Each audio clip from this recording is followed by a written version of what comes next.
Multi asset is the first product for low involvement investors, जिनकी खुद की involvement या तो लो है या जिनके पास एडवाइस का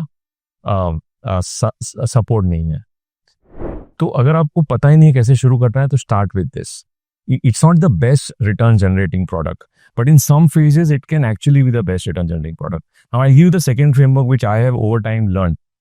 जब जब मार्केट महंगा हो जाता है वैल्यूएशंस के पॉइंट ऑफ व्यू, जब जब मार्केट में एक बबल बन जाता है, जब जब बहुत सारी स्टोरीज आ जाती है, और जब जब इन्वेस्टिंग आसान हो जाता है कि हर आदमी पैसा बना रहा है, धंधा करने वाला कम बना रहा है बट उस धंधे में इन्वेस्ट करने वाला ज़्यादा बना रहा है, तब तब मल्टी एसेट फंड्स का रिटर्न अगले 5 साल में बेटर होता है।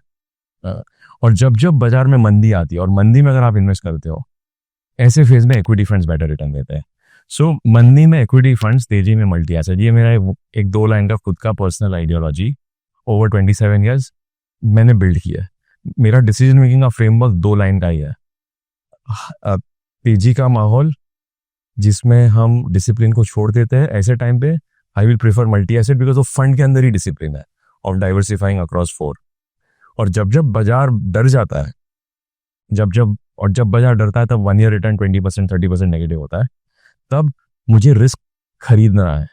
That is when I will go to the hero asset class, जो मरा हुआ है या जो गिरा हुआ है।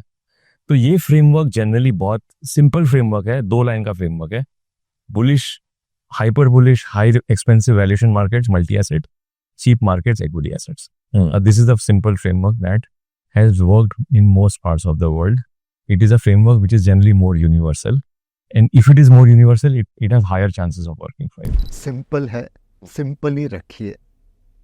निफ्टी इंडेक्स में चालू कर दीजिए। निफ्टी इंडेक्स फंड है, उसमें एसआईपी कर दीजिए। उतार चढ़ाव देखिए, अनुभव लीजिए इन्वेस्टमेंट का कि कैसे एसआईपी के अंदर अप्स एंड डाउन्स आते रहते हैं। 2 चीज मैं स्ट्रेस करना चाहूँगा। एक, जैसे जैसे आपकी इनकम बढ़े, आपकी एसआईपी की अमाउंट बढ़नी चाहिए। और दूसरा, जब भी एसआईपी में अग्नि परीक्षा का समय आए, जैसे हमने देखा था मार्च 2020 के कोविड समय में, विवेक भाई, मेरी 3 साल की इक्विटी एसआईपी रिटर्न नेगेटिव हो गए थे। 5 साल के रिटर्न सेविंग्स बैंक अकाउंट से कम थे और 10 साल के एसआईपी रिटर्न आधे से ज़्यादा कम हो गए थे। अग्नि परीक्षा का समय था। कोई भी निवेशक निराश हो जाता और सोचता कि मैंने क्या गलती कर दी, 3 साल से पैसे दे रहा हूँ, ये लोग ने कुछ रिटर्न नहीं दिया। ऐसे समय में आपको और एसआईपी टॉपअप या लमसम निवेश करना चाहिए, बिकॉज कहीं ना कहीं मार्केट बॉटम होकर रिवर्स हो जाएगा और जो आपने निवेश किया उस समय वहां पे सबसे ज्यादा पैसा बनेगा। इंडेक्स फंड या फ्लेक्सी कैप फंड, आप डाइवर्सिफाइड फंड्स में थोड़ा रहिए। अगर आपको इतना फंड मैनेजर रिस्क नहीं लेना है तो index fund is also good, वो जाएगा जब as long as the index is going you will get the similar return. So मेरे ख्याल से इंडेक्स फंड या फ्लेक्सी कैप या कुछ डाइवर्सिफाइड स्ट्रैटेजी वो सही रहेगी जो पहली बार निवेश कर रहे हैं।